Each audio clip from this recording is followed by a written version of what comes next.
حضرت سیدنا محمد بن عبید زاہد علیہ رحمۃ اللہ الواحد فرماتے ہیں، میرے پاس ایک لونڈی تھی جسے میں نے بیچ دیا۔ بعد میں خیال آیا کہ اس لونڈی کو نہیں بیچنا چاہیے تھا، وہ میرے پاس ہی رہتی تو بہتر تھا۔ اسے دوبارہ حاصل کرنے کی مجھے بہت زیادہ جستجو ہوئی، لہذا میں لونڈی کے نئے مالک کے پاس پہنچا اور اس سے کہا، تم یہ لونڈی مجھے واپس دے دو اور ادا کردہ قیمت کے علاوہ 20 دینار مزید لے لو۔ وہ اس بات پر راضی نہ ہوا، چنانچہ میں وہاں سے واپس آ گیا، لیکن اس لونڈی کو واپس لینے کی خواہش مزید بڑھنے لگی۔ میں نے اپنے آپ کو بہت سمجھایا مگر بے سود، ساری رات اسی پریشانی میں جاگتے ہوئے گزار دی، لیکن مسئلہ پھر بھی حل نہ ہوا۔ اس لونڈی کا نیا مالک لونڈی کو لے کر مدائن چلا گیا۔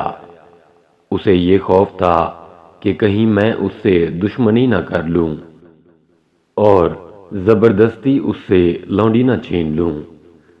جب مجھے یہ اطلاع ملی تو میں مزید بے قرار ہو گیا۔ بالآخر میں نے اسی لونڈی کا نام اپنے صحن کی دیوار پر لکھ دیا۔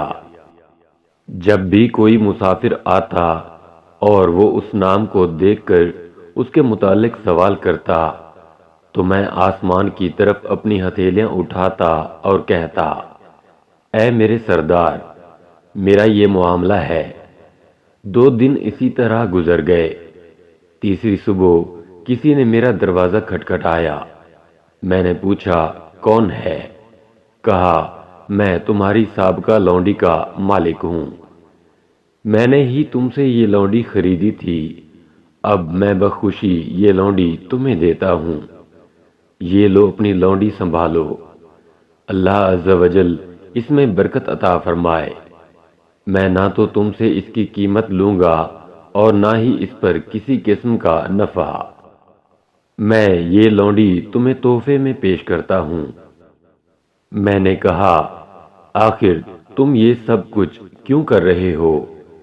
اس نے کہا، کل رات مجھے خواب میں کسی کہنے والے نے کہا، یہ لونڈی محمد بن علی ابن عبید رحمۃ اللہ تعالی علیہ کو واپس کر دو، اللہ عز و جل کی ان پر رحمت ہو اور ان کے صدقے ہماری مغفرت ہو، آمین، بجاہ نبی الامین صلی اللہ تعالی علیہ وآلہ وسلم۔